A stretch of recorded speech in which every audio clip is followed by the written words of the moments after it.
Okay, Debbie, why don't you tell me what's going on here? Well, I've come to Sheridan, as I usually do every year, to clean your city's collection just before the art festival.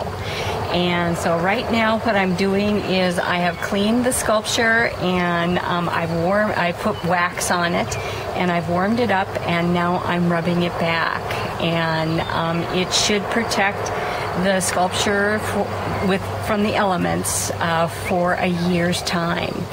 I'm going to be doing a workshop at the Sagebrush Friday at 6 o'clock and again Saturday at 10:30.